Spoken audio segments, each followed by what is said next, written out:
Hey, I'm Quinn Antonio Briceño. I'm a Nicaraguan American artist, and this is my show, Como Tú. I named it because of a poem by Richard Blanco. I thought it was a really interesting poem. It brought together a lot of different things, like how everybody's like each other. So I thought it fit really well with my work and what I was actually doing. So, being Nicaraguan American, growing up here in the United States, I've felt a little different than everybody else. I didn't exactly fit into one category. Specifically, I'm not fully Nicaraguan, I'm not fully Latino, I'm not fully American at the same time, so I didn't really fit into a certain category. And after moving up from Nicaragua to the United States, I felt the need to really try to fit in. And in that way, I really feel like I lost a lot of what it meant to be Nicaraguan, what it meant to be Latino.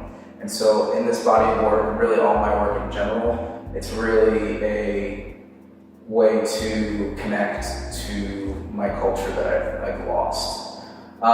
So within this work in particular, it's all working class, the working poor, and in that way it connects to, I think, one, me. I come from a working class family. My mom's a teacher, and we were never really well off or anything like that. So in that aspect, it's there, but also if you go to Nicaragua or any other Latin American country, a lot of people are struggling to make ends meet. And so all these jobs are of the typical working class.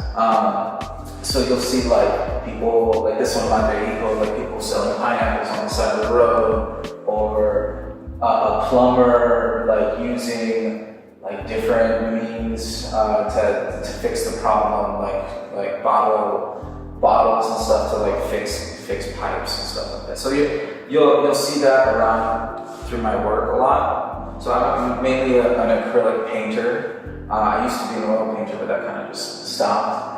Mostly because it mixes well with mixed media. I really enjoy using a lot of it. So I'll use packing stickers, postal stickers, made in USA stickers. And those in particular connect to being American, I would say. It's there's a sort of Americana in obviously the USA stickers and the postal stickers, but in the packing stickers as well, just because it's another labor-intensive job that I do at my job, my daily job, when I'm not painting. So it's just another connection to working class and then being American as well. When you look at the other paintings, I also use fabric and stuff. So fabric's pretty interesting. I try to use a lot of different printed fabrics, different textures. And then if you go even further, I have a lot of bean stained paper on my work. It's red beans, which are the working class beans. It's the staple food in Nicaragua and a lot of other Latin American countries. So I use the red beans and I throw it on archival paper.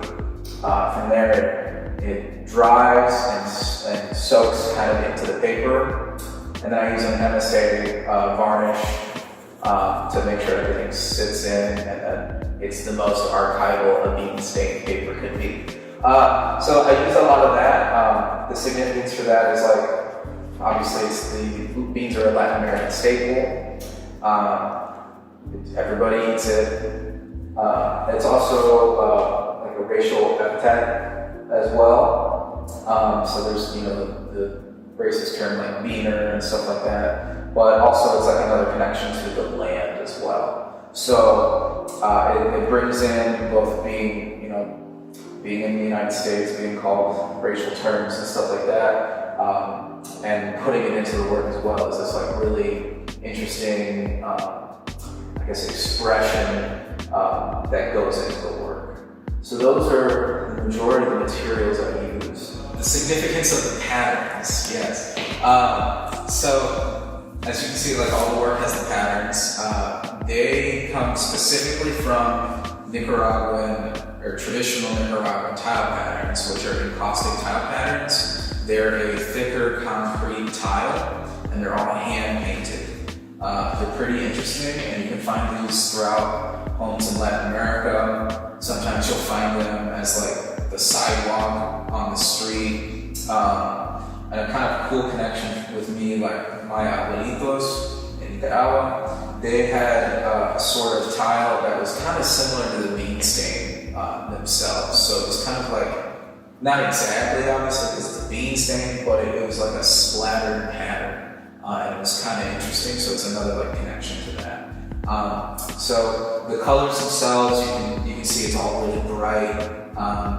I try to take influence from the housing, the architecture, everything down there, really like bright patterns, bright colors, to really like influence the design of the piece and the piece itself. I'll talk about a couple paintings right now. The one on the left is Se Fue la Luz. This one has some significance because if you go to Latin America and really a lot of countries throughout the world, power goes out frequently. So if you're cooking, you need to keep cooking, and a way to do that is to take a flashlight and hold it between your chin and your chest.